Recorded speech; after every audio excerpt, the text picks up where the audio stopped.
I'm Nimrod, and I'll give a joint talk along with Meital and Shir that's sitting right there. This is about work we did with our advisor, Ran Yahav. Okay, so let's get to the talk. So here's the outline. We're going to introduce the problem and talk about our motivation for doing this research. Then we'll get to the fun part, the attacks. You'll see two demos here of two attacks. We'll talk a little bit about defense because no one cares about that, right? And then we'll get to the summary. Okay, so navigation, like most content, is becoming social, right? So you have Waze, which is this social navigation app that has over 50 million users, maybe even more right now. And they're crowdsourcing all of their data, right? They're taking the route information, the congestion, the timing, even the maps themselves. They're taking all of that from the crowd. But the crowd is oblivious to the consequences of this crowdsourcing process. So we asked the questions, what kind of attacks can be applied here in this context? And how to mitigate those attacks. So here's a little origin story for you. So that's me. I'm a graduate student at my school. So I had this idea while I was driving out of congested Jerusalem with Waze on a Thursday afternoon. And I was thinking to myself, well, if I could make Waze think that there's a traffic jam in my route, then it would send all the other people on other routes, right? And I'll have the road for myself, and it would be great. Because in Israel, everyone uses Waze. So I thought about it. And as a joke, I called my advisor, which is this guy, and told him. Now he's a very serious guy, as you can see, so he took this a bit too seriously. And then enter undergrads, as you can see. Now there's an asterisk there because they're graduate students now, so. At the time, but they took this on as a project, and the result was this. Okay, so we had some success in performing that attack, and we got some attention from the media, which is nice. And this was about a year ago. Okay, so let's talk about what happened and what we did. So just to be scientific about it, our research goal was to successfully apply a Sybil attack to social navigation. Now, a Sybil attack is where an attacker gains a disproportionate amount of influence in a reputation system, and it's named after this book, Sybil, which is about a woman with 16 different personalities. Interesting read. Here's some motivation. Let's go to the press for motivation. So there are these guys from LA. They're really pissed off, right? They bought nice houses in quiet neighborhoods in Los Angeles, and then Waze comes in, and because LA is so congested, they started sending people through routes that go through their neighborhoods, and they're really angry about it. So they're trying to create fake congestions, fake traffic jams to make people get out of their neighborhood. Really nice guys. They're not very successful, by the way. They couldn't really do it. Another more serious issue is police forces in the United States. They're actually accusing Waze of helping criminals because in Waze you can report locations of cop cars. And so they're really angry about it, and they also even started actively reporting false locations of cop cars, which is kind of ironic because it's kind of illegal to do that. But yeah, and another motivation, this would probably apply to the crowd here. It's always nice, right, when someone says, no, you can't do this to our app or to our code, to come and say, yes, we can, haha. Okay, so here's some motivation for you. Okay, so let's get to the fun part, the attacks. In the first attack, which will be presented by Meital, we'll see the creation of false congestion and will affect routing. Now, this was published a year ago, but you will see the specifics for the first time here. So without further ado, Meital. Thank you. Hello. Okay, thank you, Nimrod. Hey, everyone, my name is Meital, and I'm going to present the first attack. Let's start with 3 short videos that illustrate what we did, and then I will try to show you how we did it. All these videos were taken in Israel, and Waze can only show you the local language in their maps. So if someone wonders what is this weird language, the answer is Hebrew. So the first video shows our campus, the Technion campus, in an ordinary day. It also shows Waze response to our request to get to the other side of the Technion. So let's see it. It should be music on.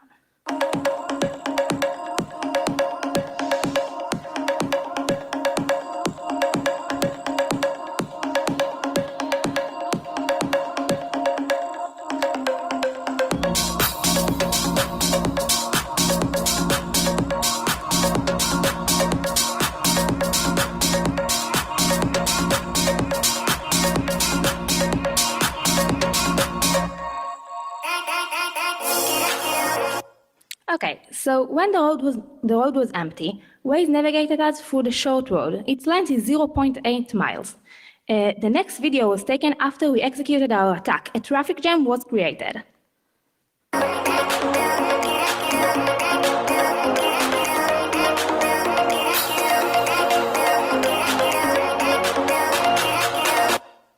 And now, let's see what Waze does when we want to reach to the same point, the other side of the campus, but the short road is allegedly loaded due to our conjunction.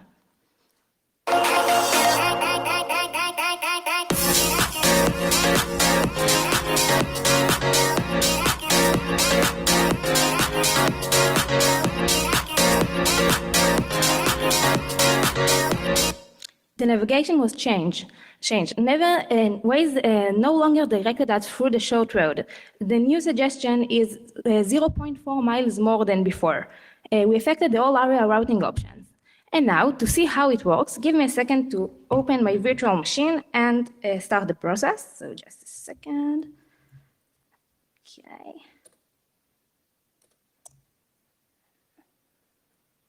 Okay, so the first step of this attack is creation of big army of fake Waze users. We use the out-of-the-box Android emulators, which are supplied with the standard Android development kit. These emulators are easy to use, but are unstable and may crash from time to time. This fact did not affect our attack because we also always created more emulators than we actually needed. If you'll take a look at the screen now, you will see that I've already initialized 3 emulators and supplied them with Waze and our traffic application.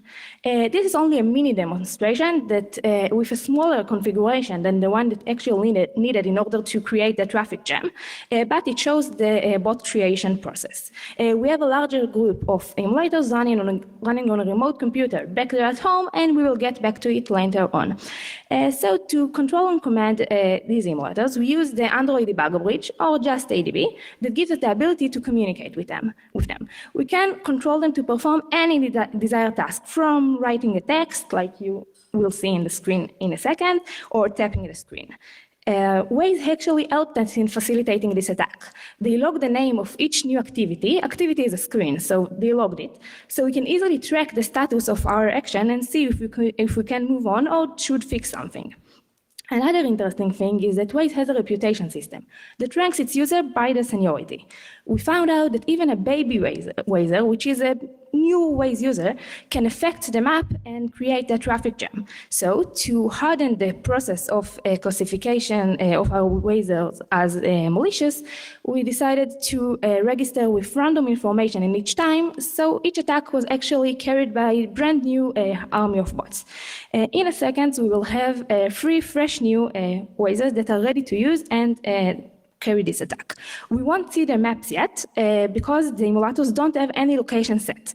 To supply this information, we created our own app that gives the emulators information about the location.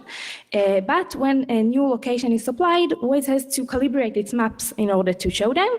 This process is taking a while, so I'll give you a glimpse now to our remote computer where the location is already set.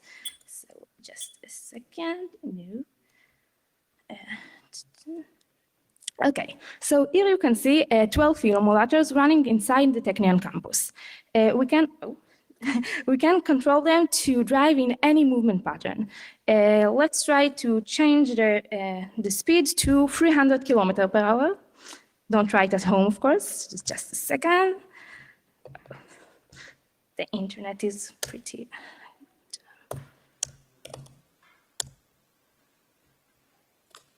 Oh.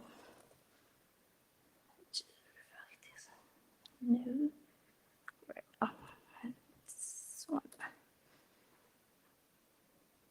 Okay, so they changed their speed now. We found out that Waze algorithm is a relative one, means that we should learn the app that it is okay to drive fast inside the desired location, in this case, our campus. So we set the speed to be 100 kilometers per hour, and then the driver was programmed to drive with a gradual slowdown fragmented by stops, like in a real traffic jam.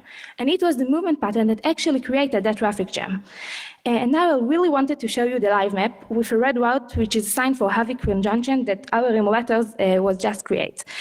However, Waze has finally changed something in its algorithm in the last few weeks, and this attack is no longer possible under the same configurations. We believe that we have a big part of this change, and we're kind of happy about it. And now let's go back to Nimrod that will explain us more about the implications of this attack. Thank you. Okay. Yeah, okay, so thank you, Ital. Let's try to go back to, yep, here it is. Okay, great. So a bit of our responses for our work. So apparently we have lost our moral compass. This is one of our responses we got. And we are no different than going out as criminals and blocking roads. And why is the police not swiftly investigating? So that's always nice to hear that, right? Okay, so regarding the disclosure, we notified Waze of the attack roughly 2 months before publishing it. We saw a change in the registration process, which kind of correlates to what we suggested as a mitigation. Roughly 6 months after publishing, the attack was still possible, 8 months later. A few weeks back, which is 6 months after that, we saw that they have patched the attack finally. Great timing, right? And in the small setting of our experiment, it was no longer possible, which, as Meital said, is nice. So let's talk about the implications of this kind of attack. So I've categorized this in 4 categories. The first one is national. So when you think about it, Waze actually helps a country be more efficient if enough people use it, because it's a way for drivers to coordinate the use of roads between one another. So when you render a system like that useless, then you're actually making the people waste time and fuel and pollute. So this has an implication in the national sense that it really makes the country a bit more efficient. So this is a consideration. Now, in the financial sense of it, well, you can do all sorts of stuff, right? You can congest free roads in case you're an owner of a toll road. You can make everyone go through your road. You can make people drive by your restaurant or your sign or your business, or you can just create congestion near the competition. Or just people that you don't like. Now, in the criminal sense, so let's say that you're a hitman, but you're a really lazy hitman, right? You don't want to drive down to the guy and check him out and do all the work. So you'll just lead him down the road where you're sitting, you're having your coffee. He will come over to you. So that's always nice for lazy criminals. And in the personal sense, well, there's the initial idea. And there's also, right, helping those nice fellows from Los Angeles to get the people out of their neighborhood. So these are some of the implications, and we believe they are substantial. Okay, so the second attack, this will be presented by Shir. In this attack, we will be tracking users. We're really excited about this because this is the first time it's being published here at Black Hat. Never seen before. So without further ado, Shir.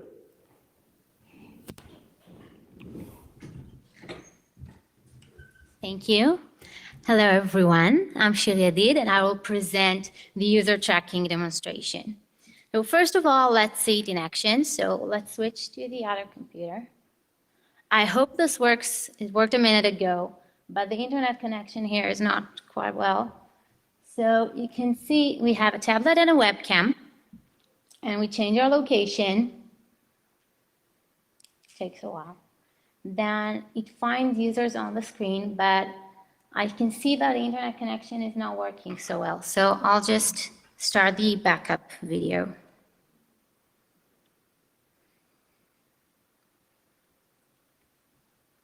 Can you switch to the other computer? No.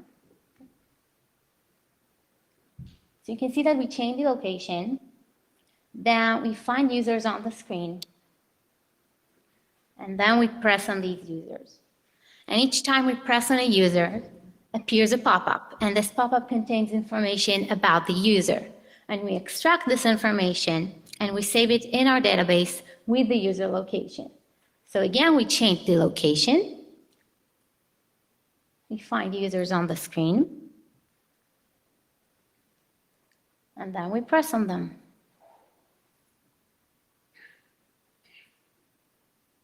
Okay, so let's go through how this is done. Okay, so we already told you how we can control our location in order to create a fake traffic jam.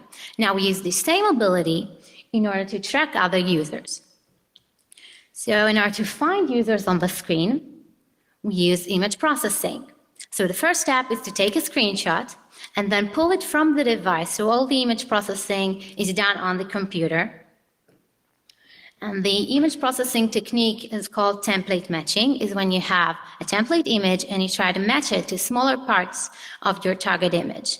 So our initial thought was that the Wazer shape, I'll zoom in for you, okay? Our initial thought that was the Wazer shape should be our template image. You see, it has kind of unique shape, but this didn't work so well because the shape is changing a little bit depending on the position of the Wazer on the screen. And you can see that some Wazer have these objects that hide part of their shape. So this wasn't such a good idea. But there is something that is not changing, and this is our template image. We use the Wazer smile. So, you know, you're never fully dressed without a smile. So it does help us to find lots of users. Again, I'll zoom in for you. You see that we got both Wazers. Now that we have their position, we can press on them, and then a pop-up appears. Again, I'll zoom in. You can see the username, points, rank, and the time they joined the app. The speed is not so accurate, so we're not using it. But there is a problem, and the problem is that we don't know in advance where the pop-up will appear. So we need to find the position of the information that we would like to extract. And the way to do that is by using the same technique we used before, the template matching. This time, we try to match the words points, rank, and join, because they appear within the pop-up in the same position almost every time, except for a single case that we handle differently. So now we can use the relative distance in order to cut the image and get part of the image that contains the information. Again, this is the image. We only cut the image. So we need to extract the information. And the way to do that is by using optical character recognition, OCR. And it's not completely accurate, but it's quite well. So sorry, Hector, for exposing you.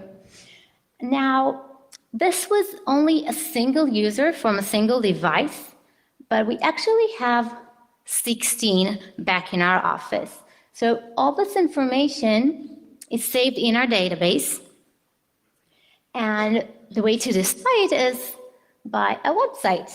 So I'll try and log in. Again, the internet connection is not so well, so I just hope. Okay, so you can see that we can filter by name, time, and the area. And I have some examples. So this is the first example. This is from California. And the second example, this is from Israel. And you can see that You can see that? Okay, you can see that the names are randomized, so we're not exposing anyone, but the path is a real path. So thank you all, and let's get Nimrod back. Wait. Well, thank you to Shir, of course. Well, the talk is not quite over yet. Okay, so let's talk about the implications, and then we'll summarize. So this is kind of a two-way street, pun intended.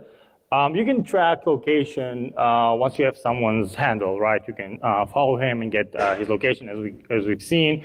But it's not that easy from knowing just a person what is their Waze handle, right? You can't just walk up to a guy in the street and say like, are you Hector, that Hector guy?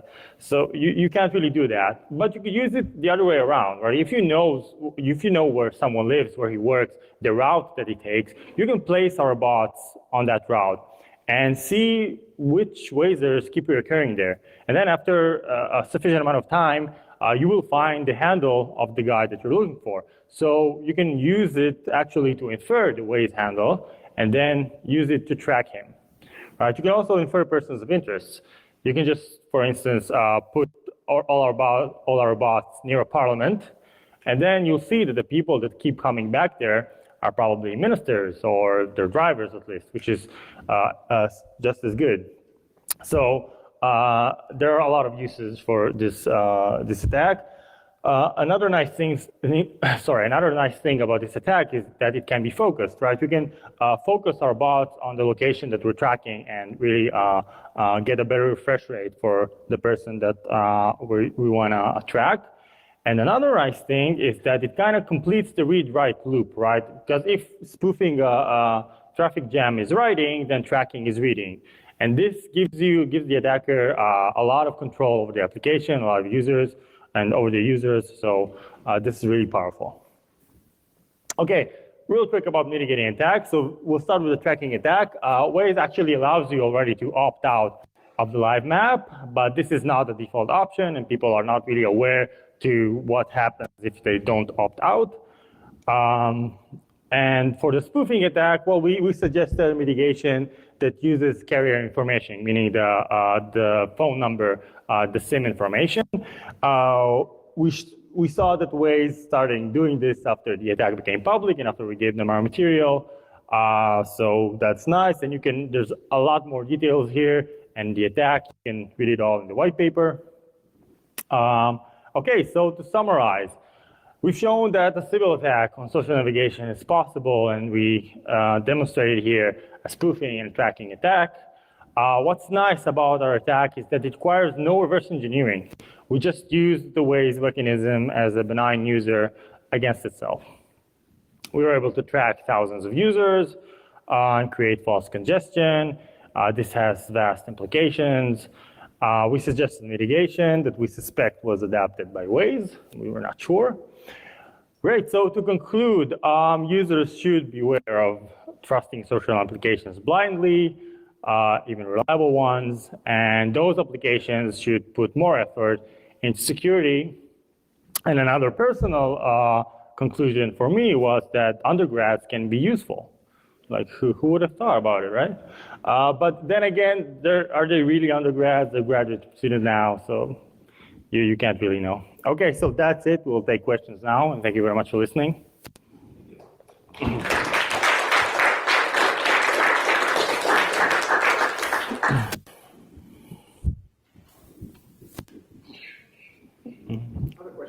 Yeah. Did you have any actual conversations with Waze, or did you send them an email and wait for a long reply? Yeah, that's a nice question. So we notified them 2 months in advance with the mail. We got one single response for the whole thing, which was like one line of text, which was like, "Thanks, we're looking into that." And other than that, they did not respond to our queries. But we believe that they did use the results, so that's nice. Okay. Yes, Paul. My understanding of Waze is that the way it can be effective is if everybody blindly trusts it. So if people stop blindly trusting it, doesn't that make it less effective?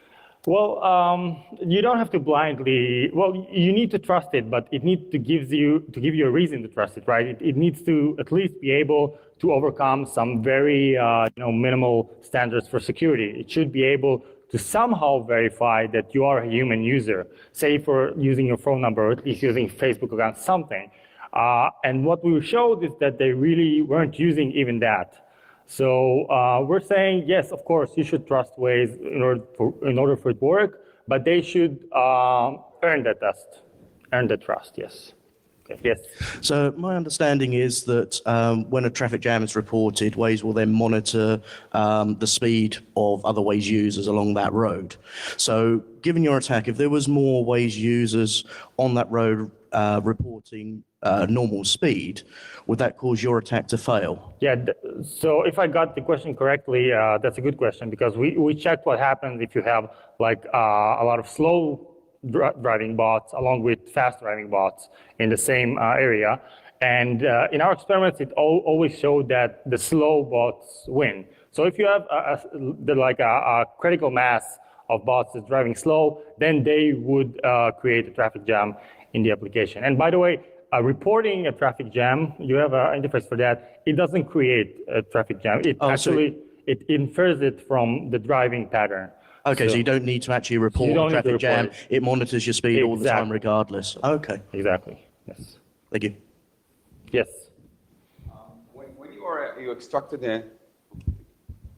When you extracted the information from the small icons of the user, did you notice a communication between the application and the server, or is it all the information on all the users that are visible on the map at the specific moment already exist in the application? So I think you're asking if the data is retrieved upon a click, or is it already there? Yeah. Yes. Do we have? Actually, we would not check that. So we just use. Sorry. Mm-hmm. Well, yeah, it's. I don't think that it's completely real time. It has some relative delay, a small delay. I think that you get that data, once you get the icon of a Wazer, you get that data already. So there's no communicating backwards, but we honestly don't know. So you need to verify that. Okay. And another question, do you think that any kind of anti-automation technique in the server side could prevent this? When you are mounting this attack, do you look like a regular user in the application, or do you look like someone that goes really, really, really fast? Right. So that's also a great question, because we did offer some mitigation that is like that. So we said that Waze can do more to verify that this is a user behavior just from its behavior, right? And because we did have cases where the Wazers drove really, really fast, but they were still marked as legitimate Wazers. So you can do a lot there, right? You can see that all of our bots were created, bam, at one instance, all of them together in the same location, and they were all driving together.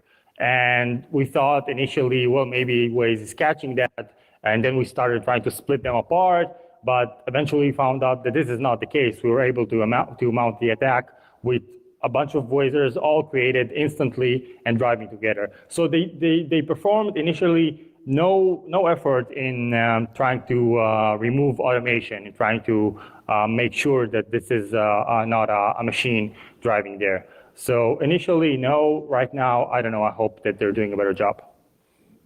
Okay. Okay. Thank you. Thank you. Yes.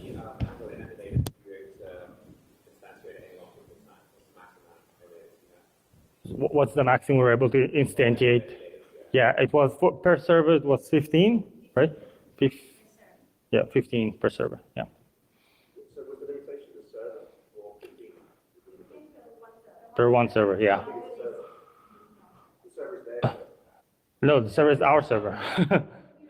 Yeah. Yeah, one computer. Just. Yeah. So one computer, 15. So if you want more, you need more computers. But 15 is enough. That's it. Okay, thank you very much.